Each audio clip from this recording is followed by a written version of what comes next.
Hello दोस्तों, नमस्कार। बहुत बहुत स्वागत है आप सभी लोगों का आपके अपने YouTube चैनल पर। जैसा कि आप सभी लोग जानते हैं, हम लोग इस चैनल के माध्यम से लगातार अध्ययन कर रहे हैं। तो इसके पिछली क्लास में हम लोगों ने अध्ययन किया था, तो हिंदी हम लोग पढ़ रहे हैं, हिंदी का अध्ययन चल रहा है। तो हिंदी में हम लोगों ने अभी शुरुआत की है, जहां पर हम लोगों ने वर्णमाला को पढ़ना था। ठीक है, क्या पढ़ रहे थे? वर्णमाला हम लोग पढ़ रहे थे हिंदी में। ठीक है, हिंदी में हम लोग वर्णमाला पढ़ रहे थे। तो वर्णमाला में जो हम लोगों ने पढ़ा था, स्वर और व्यंजन को देखा है कि स्वरों की संख्या 11 होती है और व्यंजनों की संख्या 33 होती है। कुल वर्ण जो है वो 52 होते हैं। वहां पर हम लोगों ने उत्पत्ति के आधार पर स्वर देखे थे और मात्रा के आधार पर स्वरों को देखा था। ठीक है, जो इसके आगे हम लोग पढ़ेंगे वो आज हम लोग पढ़ेंगे आगे का कि उच्चारण समय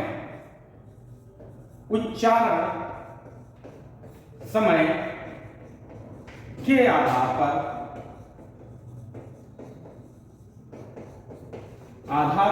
स्वर। क्योंकि अभी हम लोग स्वर पढ़ रहे हैं, तो इसमें हम लोग देखेंगे कि उच्चारण समय के आधार पर स्वर कितने प्रकार के होते हैं। अर्थात उच्चारण समय क्या, कि जिन स्वरों का उच्चारण करने में हमें समय कितना लग रहा है। ठीक है, तो ये कितने प्रकार के होते हैं? तो ये 3 प्रकार के होते हैं। 3 प्रकार के होते हैं।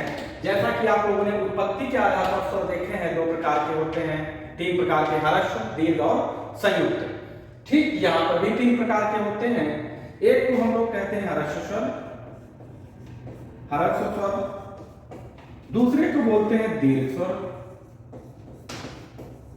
और तीसरा जो होता है उसको हम लोग बोलते हैं प्लुत स्वर बोलते हैं। ठीक है, प्लुत स्वर बोलते हैं। ह्रस्व स्वर वे स्वर होते हैं जिनका उच्चारण करते समय हमें बहुत कम समय लगता है, उन्हें हम लोग ह्रस्व स्वर कहते हैं। ठीक है, इसमें हमारे वही ह्रस्व जो रहते हैं, मूल स्वर आ, ई, उ और री रहेगा। और दीर्घ स्वर में कौन कौन से हो जाएंगे? तो दीर्घ में क्या हो जाएगा? आ, ई, उ, ए, आई, ओ और औ हो जाएगा। परंतु प्लुत क्या होता है? प्लुत का मतलब ऐसे स्वर जिनका उच्चारण करने में इन दोनों की अपेक्षा अधिक समय लगता है, उनको हम लोग प्लुत स्वर बोलते हैं। जैसे आप लोगों ने सुना होगा, ओम का उच्चारण कैसे किया जाता है? ओम, इस तरीके से, मतलब अधिक समय लिया जाता है। ठीक है, तो इन स्वरों का जो उपयोग होता है, जो प्रयोग किया जाता है, ज्यादा से ज्यादा जो गायन पद्धति होती है वहां पर किया जाता है। आपने सुना होगा कि जब भी कोई गायक गायकी की शुरुआत करता है तो वहां पर वो कुछ इस तरीके से शुरुआत किया जाता है, तो उन्हीं को हम क्या कहते हैं? प्लुत स्वर कहेंगे।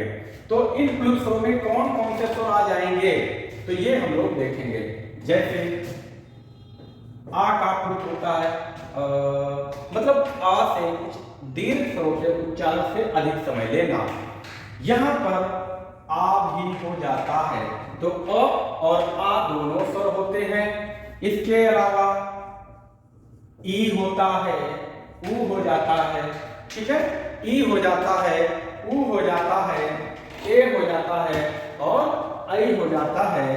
तो ए का प्लुत बनता है, ऐ का प्लुत बनता है, ओ का प्लुत बन जाता है और औ का भी प्लुत बन जाता है। तो ये जो बेसिक स्वर है, इनका हम प्लुत बना सकते हैं, मतलब अधिक समय लेकर इनका उच्चारण कर सकते हैं। यहां तक आप लोगों ने बात को समझा होगा।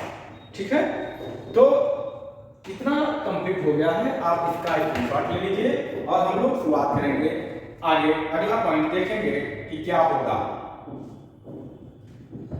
तो उम्मीद करता हूं आपने इसका स्क्रीनशॉट ले लिया होगा। अगर हम लोग अगला देखें कि जो स्वर होंगे वो क्या पढ़ेंगे, आगे कैसा विभाजन होगा, तो यहां पर हम लोग जो देखेंगे वो देखेंगे जीवा, जीवा स्थान के आधार पर स्वर। तो यहां पर हम जीवा स्थान देखेंगे कि जो स्वर हैं उनका उच्चारण करते समय हमारी जो जीभ है उसका कौन सा भाग सक्रिय रहता है, तो उनको देखेंगे। ये भी आपके 3 प्रकार के होते हैं। जैसे मान लेते हैं हमारा ये जीवा है, तो इसका ये जो भाग होगा ये अगला भाग कहलाएगा और ये पिछला भाग कहलाएगा। यानी कि इसको अगर हम कहें तो ये कहेंगे अग्र और इसे कहेंगे पश्च। बात समझ पा रहे हैं? अग्र और पश्च।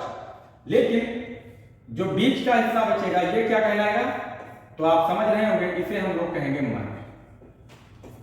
तो जिन स्वरों का उच्चारण करते समय हमारा अगला भाग सक्रिय रहेगा उनको हम कहेंगे अग्रस्वर।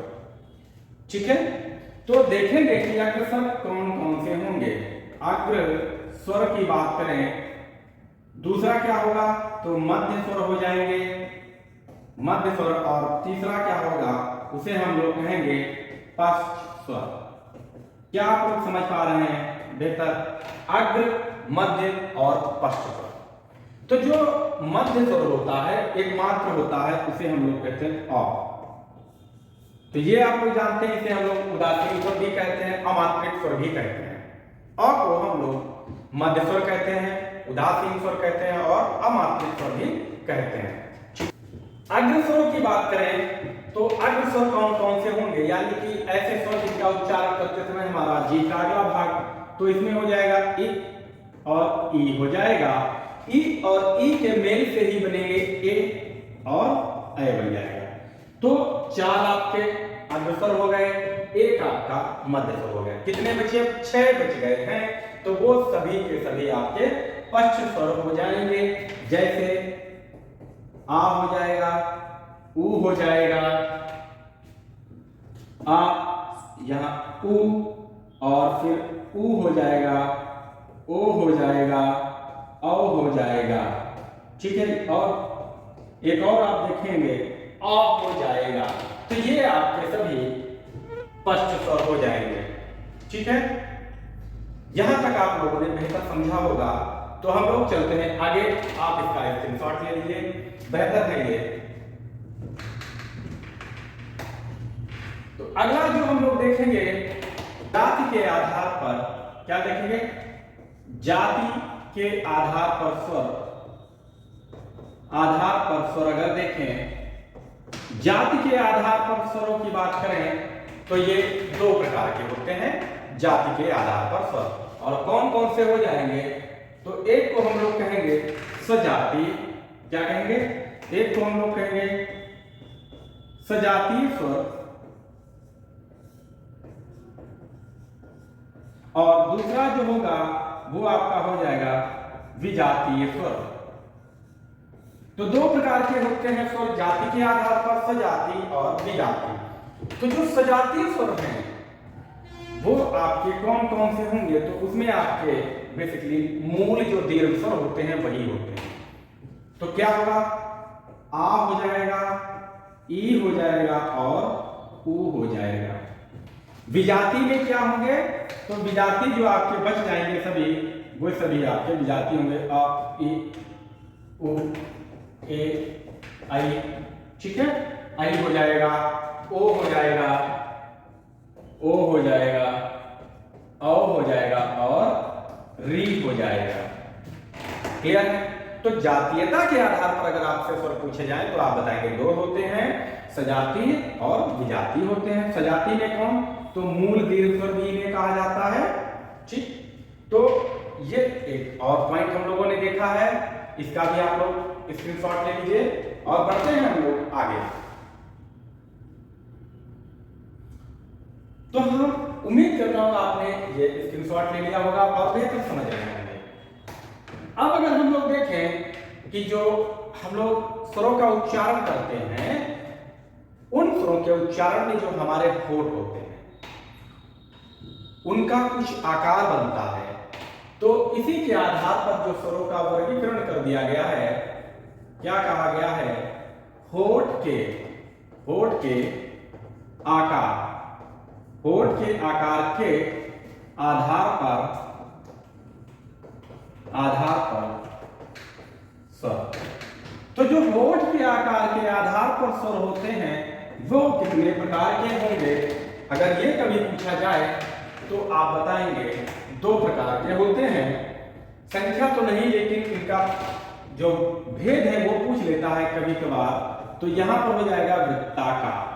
क्या हो जाएगा? वृत्ताकार होगा एक, और दूसरा जो भेद हो जाएगा वो क्या हो जाएगा?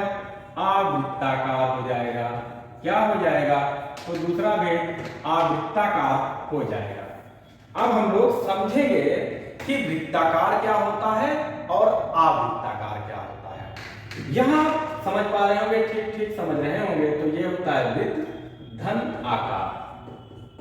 वृत्त धन आकार। वृत्त का मतलब आप जानते हैं कि गोला, सर्कल जिसे बोलते हैं, और आकार का मतलब होता है शेप, आकृति। तो ऐसे वर्ण, ऐसे स्वर जिनका उच्चारण करते समय हमारे जो होठ हैं वो गोलाकार बन जाएं तो उनको हम कहेंगे वृत्ताकार। जैसे उ उ, तो देख पा रहे हैं उ जो हमारे होठ हैं वो आकृति कैसी बना रहे हैं? तो गोल बना रहे हैं। और दूसरा ओ और औ, तो ये हमारे वृत्ताकार हो जाएंगे। कौन कौन से? उ ओ और औ। तो ये 4 जो स्वर हैं ये आपके वृत्ताकार होंगे। अन्य सभी स्वर आपके आवृत्ताकार हो जाएंगे। तो आवृत्ताकार का मतलब अ धन आ, ई, री, ए, आई। तो ये हमारे आवृत्ताकार हैं। जब इनका उच्चारण करेंगे तो हमारे जो होठ हैं वो गोलाकार नहीं होंगे। ये आप लोग प्रैक्टिकल भी कर सकते हैं, ठीक है। तो होठ के आकार के आधार पर स्वर 2 प्रकार के होते हैं, वृत्ताकार और आवृत्ताकार। ये आप लोग बेहतर समझे होंगे शायद। तो हम लोग बढ़ेंगे आगे। तो जो आगे बढ़ेंगे उसमें एक और आकार पाएंगे, इसको हम रफ कर रहे हैं। तो जो अगला आकार होगा उसको हम लोग कहेंगे मुख के आकार। अगला जो विभाजन होगा मुख, यानी जो हमारा मुंह है उसके आकार के आधार पर जो स्वर होंगे उनको भी वर्गीकृत किया गया है। और कितने भागों में वर्गीकृत किया गया है? तो उसको हम लोग 4 भागों में वर्गीकृत करते हैं। कितने भागों में? तो 4 भागों में विभाजित किया जाता है, ठीक है। तो इनको हम लोग समझने का प्रयास करेंगे। नंबर 1 देखेंगे जिसको कहा जाता है विव्रत स्वर। क्या कहा जाता है? विव्रत स्वर कहा जाता है। अगला अगर देखें तो इसको कहेंगे अर्ध। क्या कहेंगे? अर्ध विव्रत। अगला जो होगा उसे हम लोग अर्ध विव्रत कहेंगे, अर्ध विव्रत। तीसरा जो विभाजन किया जाता है उसको कहा जाता है समृद्ध स्वर। चौथे को कहा जाता है अर्ध समृद्ध। क्या कहते हैं? अर्ध समृद्ध कहा जाता है, ठीक है। अर्ध समृद्ध कहा जाता है। तो ये 4 प्रकार के स्वर होते हैं। इसके मुख के आकार के आधार पर 4 प्रकार के स्वर होते हैं। तो विव्रत क्या होता है? विव्रत का मतलब होता है खुला। क्या होता है? खुला, यानी कि पूरा खुला। विव्रत पूरा खुला, अर्ध विव्रत क्या? आधा खुला। क्या? तो आप कहेंगे आधा खुला। और क्या खुला? तो मुंह के आकार के हिसाब से पढ़ रहे तो आधा खुला मुंह। समृद्ध का मतलब होता है बंद, और अर्ध समृद्ध का होगा मतलब आधा बंद। यहां तक आप बात समझे हैं? तो अगर हम इनमें स्वरों की बात करें तो क्या हो जाएंगे? जैसे विव्रत यानी कि पूरा खुला मुंह, तो कौन सा हो सकता है? जैसे आ। जब आ का उच्चारण करते हैं तो पूरा मुंह खुलता है और इसे हम कहते हैं विव्रत स्वर, ठीक है। अब इसी प्रकार से हम लोग देखेंगे अर्ध विव्रत में क्या आएगा। अर्ध विव्रत में क्या आएगा? तो अर्ध विव्रत में क्या होगा? अ, ठीक है। आय क्या होगा? आय। और क्या हो जाएगा, इसके अलावा ए और औ, आप समझेंगे, औ हो जाएगा। अगर हम बात कर ले समृत की, तो समृत मतलब लगभग में बंद, तो ई उ जो मुंह है लगभग बंद हो रहा है, और री, तो यहां पर क्या हो जाएगा, ए उ और री हो जाएगा। तो फिर अर्ध समृत में क्या होगा, तो आई और ओ, क्या होगा, आई और ओ हो जाएगा। ये आपके मुख के आकार के आधार पर स्वर होते हैं, जिनको 4 भागों में विभाजित किया जाता है, विवृत स्वर, अर्ध विवृत, समृत और अर्ध समृत स्वर। ठीक है, यहां तक आप लोगों ने बातों को समझा होगा। तो हम लोग देखेंगे आगे, जो आगे हम लोग देखेंगे तो उसमें भी स्वरों को जो विभाजन किया गया वो नासिक के आधार पर, यानी कि अभी समझेंगे हम लोग किसके आधार पर, नासिक के आधार पर। तो नासिक के आधार पर स्वर क्या होता है, अर्थात ऐसे स्वर जिनका जब हम उच्चारण करें तो हमारी जो नाक है वहां से भी कुछ आवाज निकले और झनकरित हो, तो ऐसे स्वरों को हम लोग नासिक कहेंगे। आप समझते होंगे नासिक क्या होता है। अगर बात नासिक की करें तो नासिक होता क्या है, जो हमारा चंद्रांग होता है यही नासिक होता है।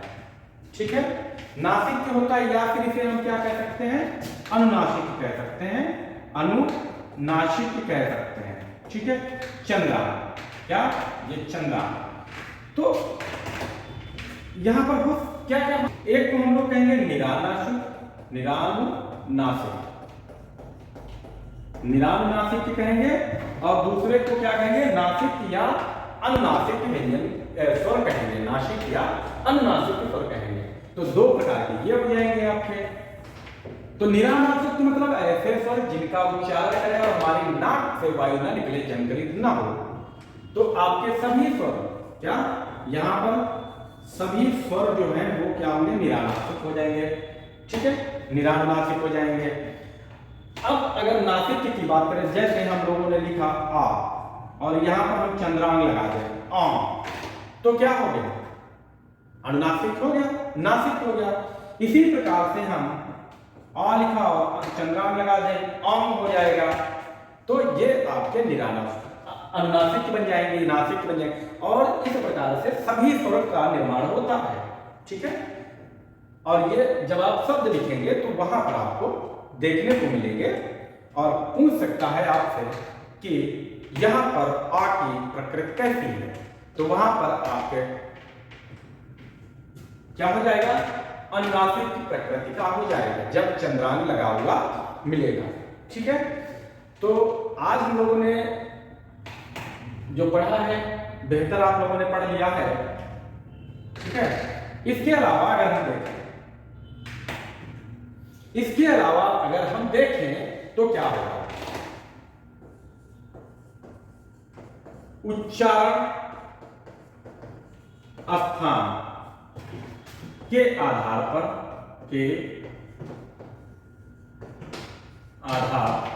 पर स्वर,